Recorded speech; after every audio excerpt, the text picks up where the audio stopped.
guys, welcome back to a Chat with Trina with my interview with my Aunt Pat. Before we get started this time on the second half, I want to say thank you to my sister and Herman for letting us use their wonderful place and have all this cool scenery to do my little talk show on. I'm going to come out here sometimes and do it, especially once we're able to use the pool and stuff again. Only if it's family. But again, we are practicing social distancing, but on that note, we are negative. We've all been tested. Yay. If you have not been tested, it's not that bad. Go be tested. Then do hashtag I did my part. Is the hashtag that Beyonce. Yes. My sister in my mind. My other sister in my mind. Yes. So. It makes a difference when you go to be tested, and I guarantee you will feel better. And not only that, when you're tested negative, you will not go around people who have not been tested. Okay. Some of y'all that are out, run around like the world is open. Well, the world is kind of open, but you have to use your common sense because some people do not have their, what do you call it? Their how do you say that? Asymptomatic. Asymptomatic. That means you don't know that you have it. You're a carrier, but it does not have any symptoms. You don't have any symptoms. Right. So you're asymptomatic. So when you go home and you're around a bunch of people, you can carry the virus inside your house and never know it. So exactly. So I'm just let y'all know, don't nobody come in my house. That's why we out here, because we're not going in Tony's house and give carriage. Well, we negative, but I'm just saying. Okay, so anyway, we're going to get back to it. Thank y'all for coming. Those of you that came back, thank y'all for coming back. The last thing that we left off with, we were talking about the champagne room, because I was calling it the champagne club. The champagne room, that's a triangle club on OST that everybody knows. OST is Zachary. Oh, that's Zachary? Oh, okay. I'm going to tell you something. So with clubs, people always say that you have to have parking. And I know that with that particular spot, there's not a lot of parking. Did you ever have an issue with that? No, because we have a lot across the street. Oh. And back then, the Champagne Room was a neighborhood club. Oh. So when you parked on the streets, we didn't have an issue with that. Okay. Because we parked on that street, Zachary, not on OST. And the neighbors actually watched the cars. Oh, okay. And like I said, my clientele were police, judges, lawyers, doctors. Right. And it was just a good place where they could just come and relax, you know, and get intoxicated. One time, Mickey Lily was elected, Molly Bastine, John Peavy, Rodney Ellis, Anthony Hall, Kathy Whitmire, L. Franco Lee, all of those won the election that year. And believe it or not, all of those people actually campaigned through the Champagne Room. So the night that they won the election, those names that I called, they went to RSVP, which was World Champion, which was, it was Kenny Burroughs Club. And him and Charles Bush were in partnership together. And by them having on jogging suits and tennis shoes, the lady at the door would not let them in. Oh no, to their own spot.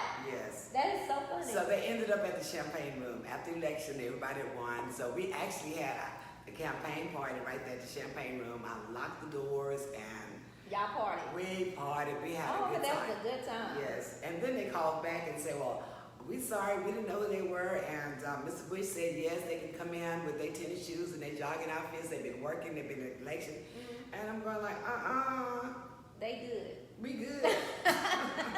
Earl Campbell. How did you meet Earl Campbell? Okay, I met Earl Campbell through Boogaloo again. Okay. Because the Texans back then were the Allers, Houston Allers. Yes.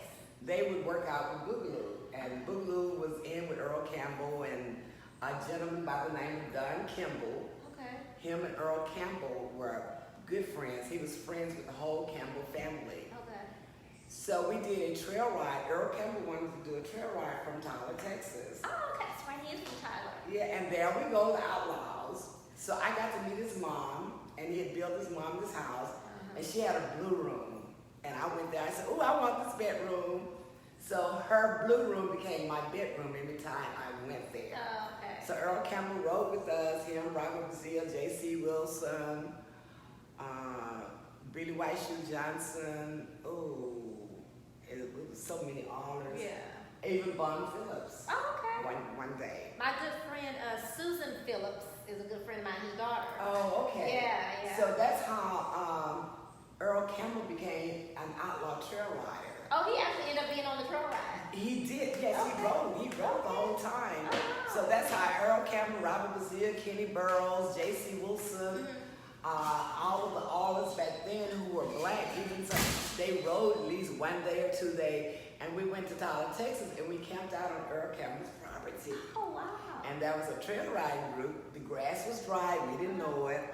And they was doing a campfire, and it got out of control. Because the grass So we all out there, you know, trying to kill fire. yeah, we killed the fire, you know. And so Earl Campbell came out, and we got chaps. He made sure we had chaps from Skulls and Copenhagen.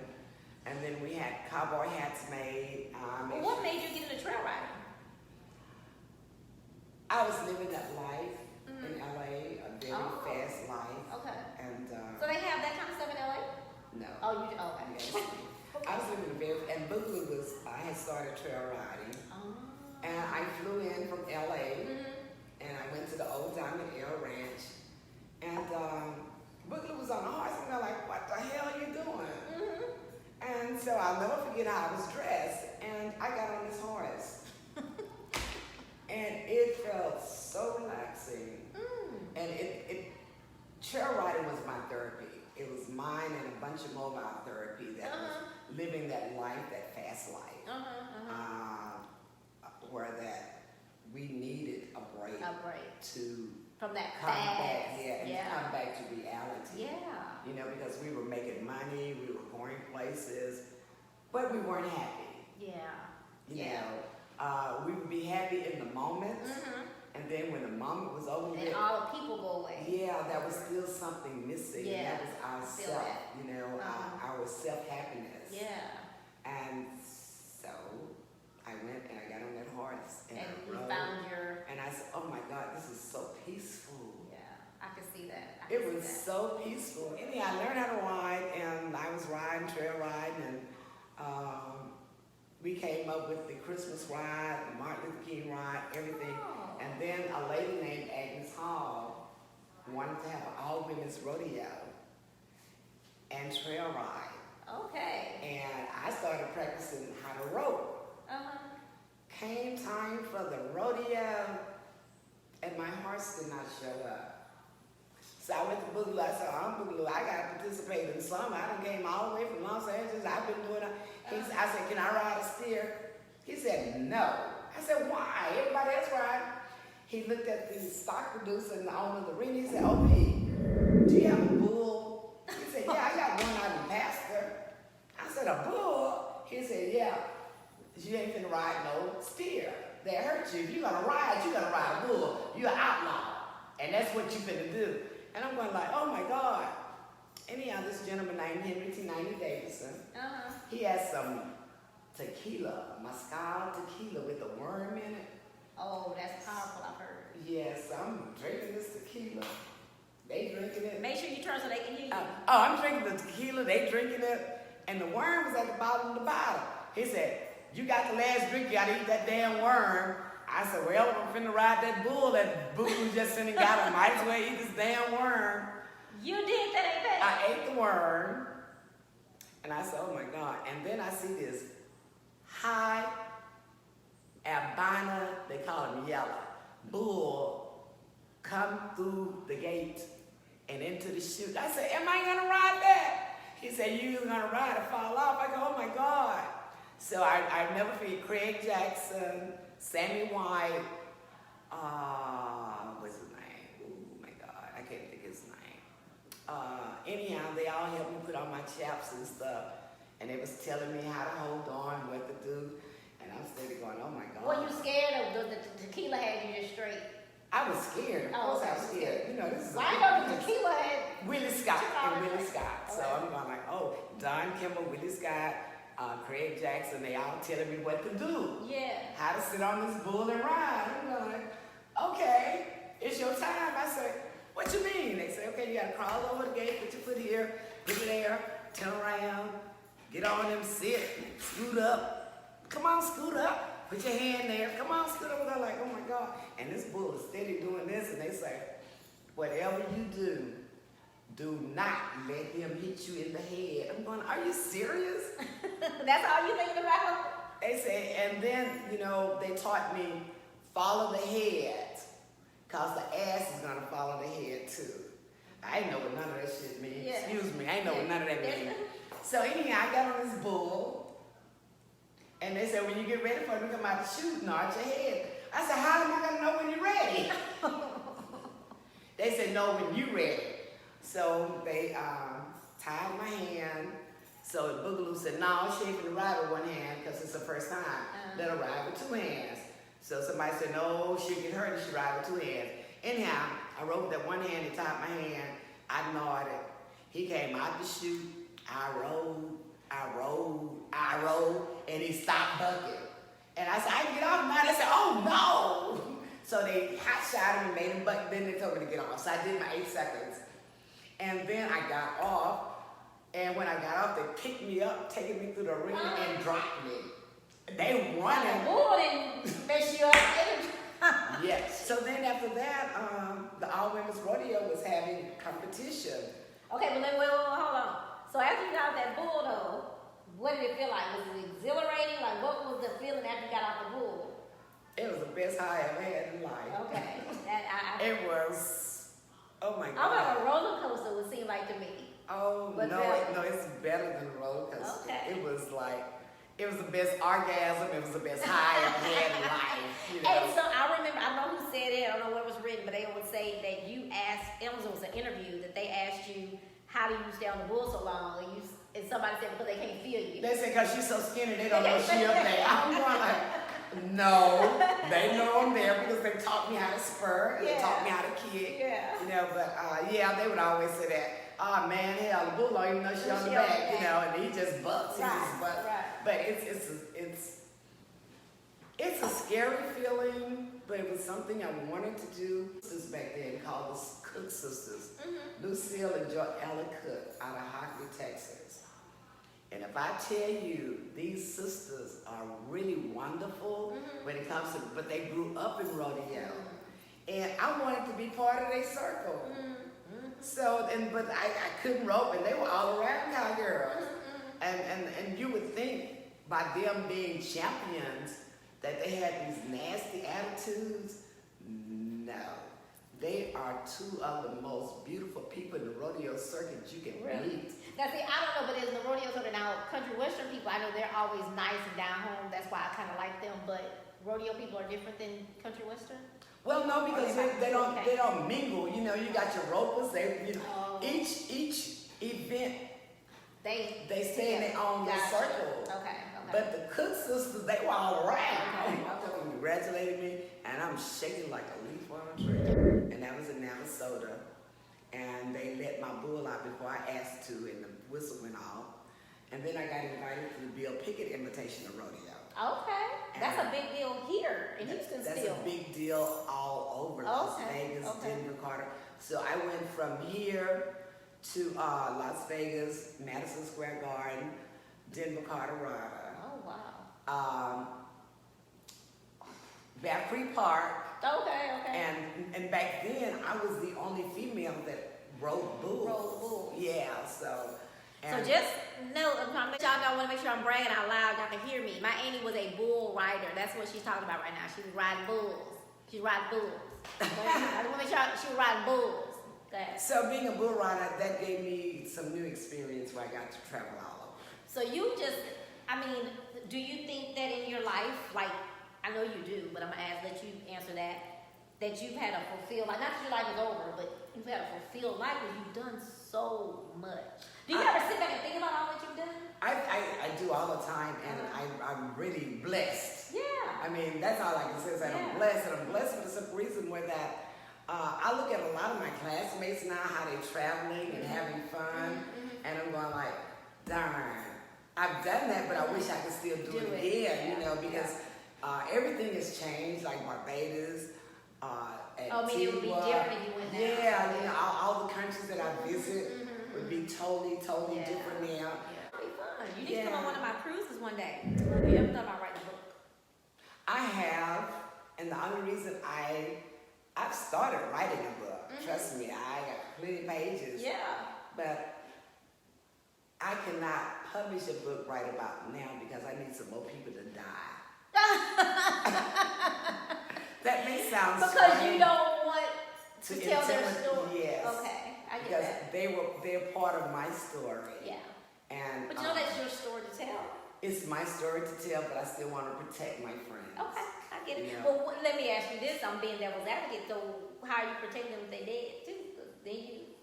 Well, they dead. It won't matter. I don't care what their wives or their husbands or their children think. They dead. You know. Okay. But this is what we did. You know.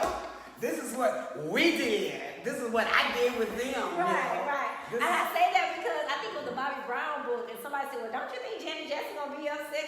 And he was like, "This is my story Yeah. to tell. Like, Yeah, you know, I- her story, but that's my story." Yeah, I have tablets like these, thousands of them, where I record You write it. stuff down. Okay. Yeah, day for day and all that good stuff. And Well, let's just say this: you wait on them to die, and I don't want you to ever die. However, life is short. I don't have So but whatever maybe you 3 gonna more do- to die. I'm serious. And they are very important people in life. Okay. I mean, they really, really are. They're multi. So let's tell you, you just keep on writing, Yes, but you yes. need to be lining that up. Yes, So you can I get this am. done. I am. And so what you do is you need to tell me the secret of where these books are. So God forbid if they have somebody pass, but let me go and take that, make that book happen. Yeah, and you know You what? have too much of a life and too much of a life, too many things to say, too much to not put that. Yeah, and you know, and the thing with myself and Flip Wilson is because we had such a long, wonderful relationship, and I know Flip loved me in his own way, and I loved him, and I also know that Flip protected me from a lot of things, you know, especially being naive from Fidelity. I was just a little old country girl, but like I said, my thing, I had read encyclopedias, I read, you know, and I still do. I still read the dictionary, and I may go through all the A's. Do you Google?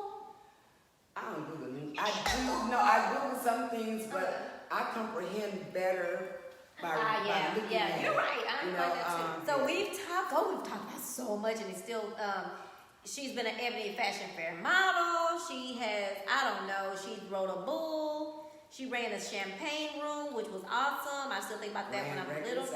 Grand Records, Earl Campbell, Flip Wilson was a part of her life. We're going to get her to put this in a book. So as a club owner, what would you have done right now? When they said open up, would you have opened? No, Okay. no, I wouldn't have not opened because I care about people. And money. Yeah.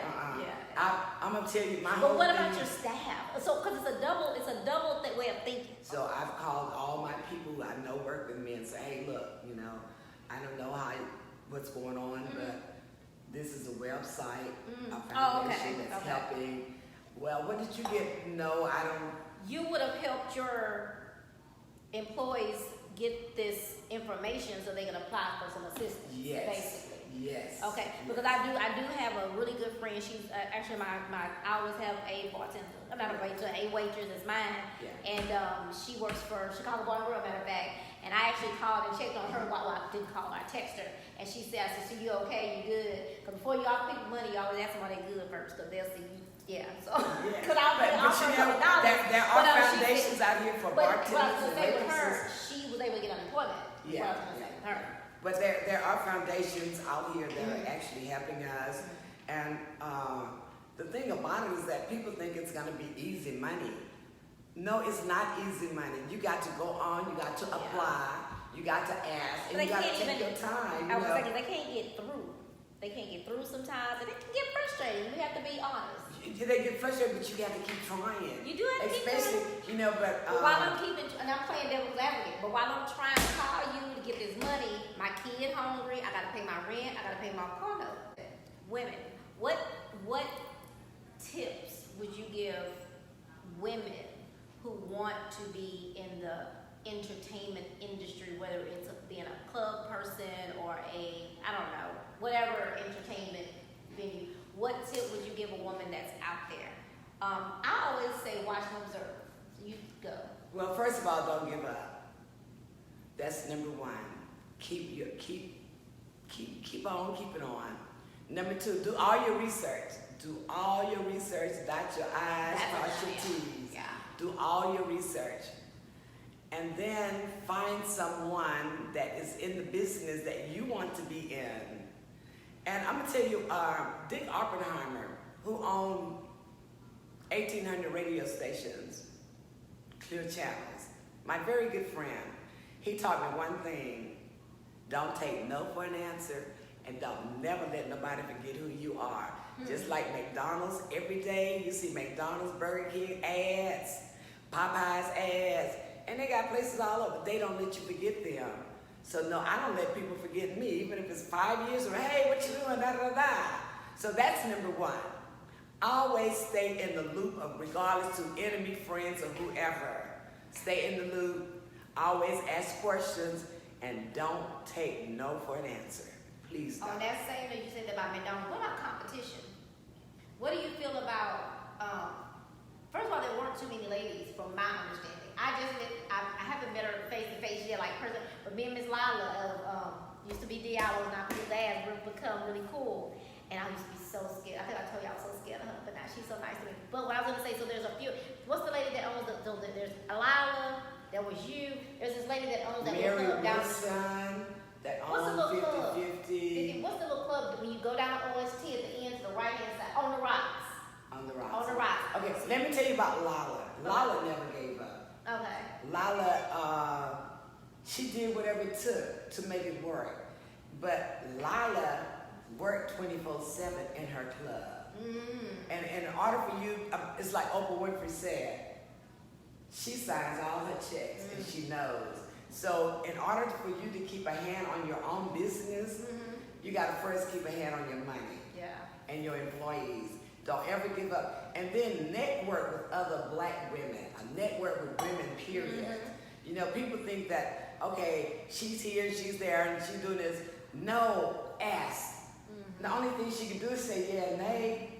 You know. And I found that out. Yeah, that's Miss Lala is wonderful. Yeah, that's the only thing you can do, because I'm in network with, there's a young lady, her name is Lady D. Her name is Diane Regis Shirley, I call her. She never gives up. I mean, she's been playing country western music. Now Lady D, okay, is it, okay, Lady D, D. okay, now you come. Now she's doing the t-shirt business. Okay. You know, she does. Did she get knocked down as being a DJ because she was? Oh yeah, she's went through that. Okay. She's went through that. She's went through not just different DJs, even the audience, but she never stopped. She never ever stopped. Give me an example of one of her challenges.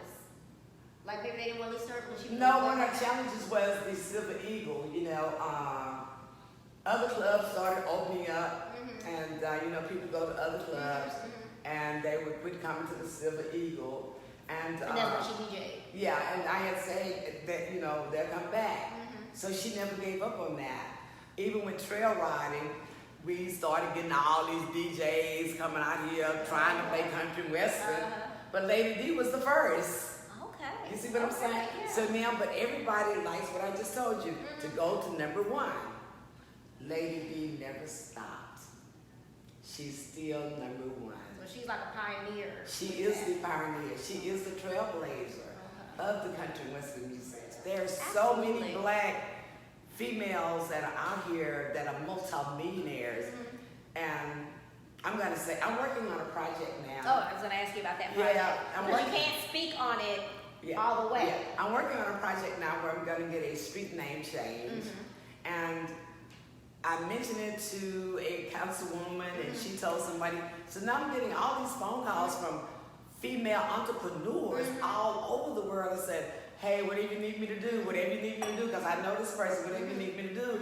And because of the virus, I really can't do what I need to do because, number 1, I don't have the computer with the printer. And like I said, I like to go to the library and read to do my research. So it's like I'm at a standstill with my research. But then here lately, I've had black women that are on the cowboy circuit that say, whatever you need me to do.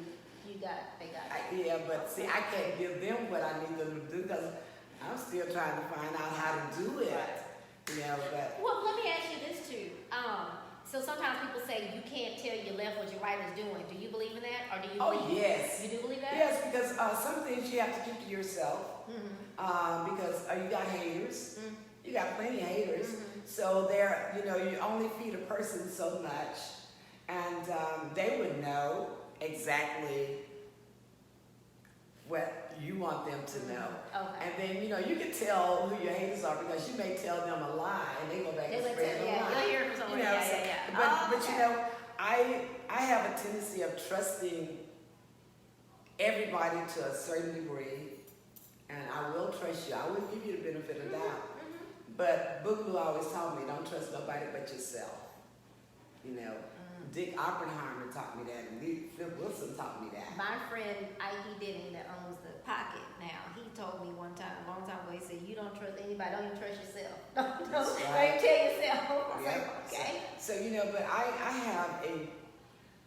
really have a good supporting team. In the cowboy circuit. And that's in important. this world, That's really important.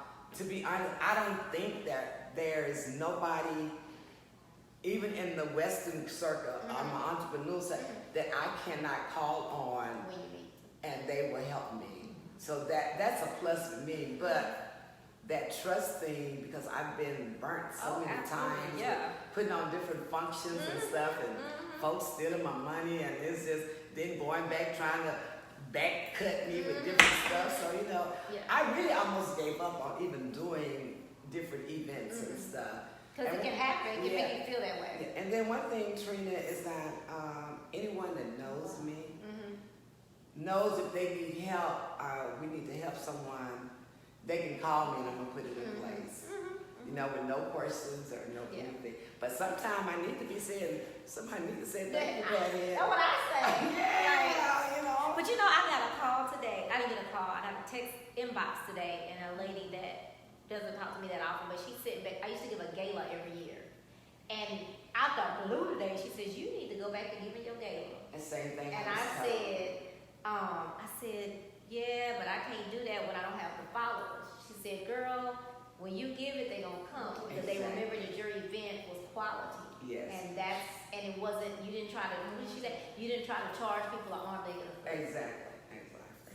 So I'm like I said, I'm working on this project, and it's. We can't wait to. Well, I can't. I know what it is, but I can't wait till you're able to open it up to people because I think it's cool. But let me say this about Mr. Charles Bush, and I'm saying this, and I don't know if he'll ever see this or not, but he's someone that I've never met, but I admire what he did for the entertainment club business, no matter the good or the bad. Mr. Bush gave people jobs that really needed jobs.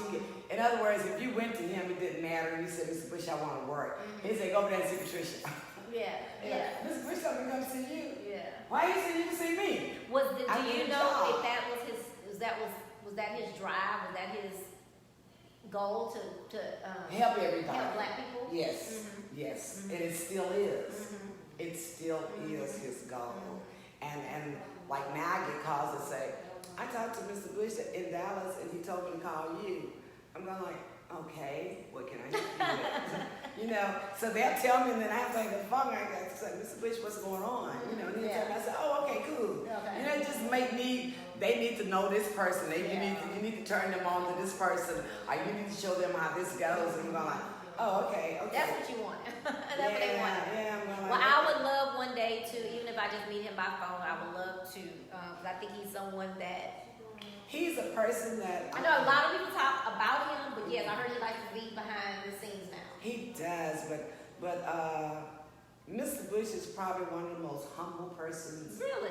Very humble. Okay. That you would probably ever want to meet, because he's a fighter. Oh, absolutely. I think we all are. So and I think too, as far as the project that I'm doing in Houston, it's going to be blessed by all of Houston. I think so too. I think so. I think it's going to be awesome. It's just a lot of work, Trina. But you know what? At the end of the day, it's worth it. Nothing good comes easy. It's worth it, and you know what? I'm driven toward doing it because. And he gave you so much. Yes, and he gave you an opportunity. Yes, and he told me he wanted this. Oh, really? Okay. Yeah, at the funeral we were at, and I said, But he asked somebody else to do it, and I see they had ran with it something right. You're gonna take care of it. Okay. I'm already. That's kind of the thing, the drive that I have sometimes. Now I get a little upset sometimes when I do things and then people go do it. That bothers me. I try not to let them. Someone said, Trina, you shouldn't let that bother you because you're a trainer. Well, it bothers me too. But it does bother me. It bothers me. Give me time to get my stuff right. Yeah, it bothers me. It bothers me when I would call you and say, hey, I'm gonna do this, da da da da da da. Well, I may take my time because I'm doing the research on it and I want it right. Right. And next thing I know, They doing it. Yeah. what the? Yeah. That's, You know, and that bothers me. Yeah. But my people know they can call on me. And when they call on me and say, Patty, we need you to put this together. We need you to put that together. I'm going to do it, and I ask them.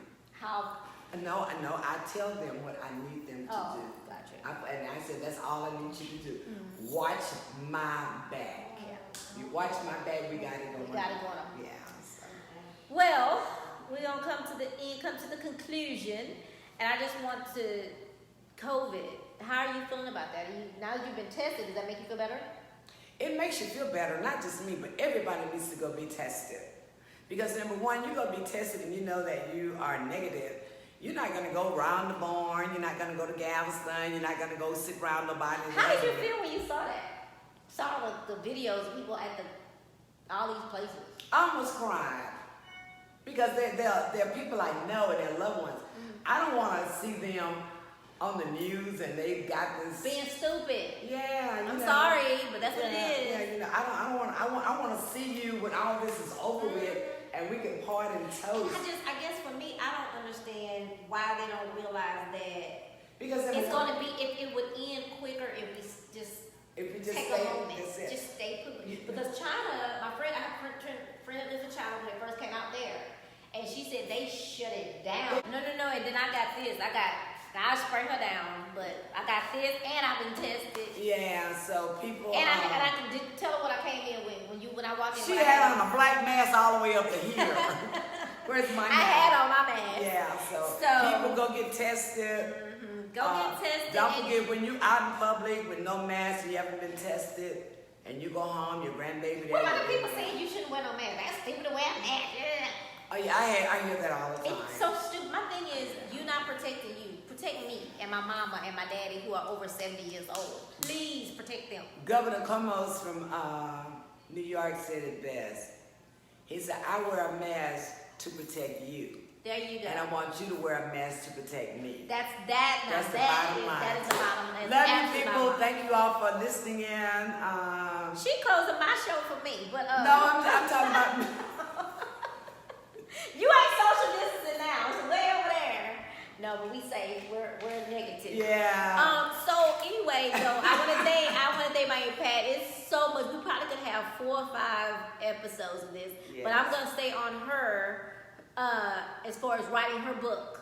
My auntie have helped start some of the DJs in Houston. I can't even think of any of their names right now, but she helped. Captain Jack. I'm sorry, I gotta say this, y'all. My auntie was good friends with Captain Jack. And she came home, she would bring us the shirts. Tony, remember we got the shirts that say, jack it up, and we had don't do it like that baby shirt. So I've been trying to contact him and interview him, to be honest with you. He's standing back. I told him in person, but he's trying to be shy, but I'm gonna get him.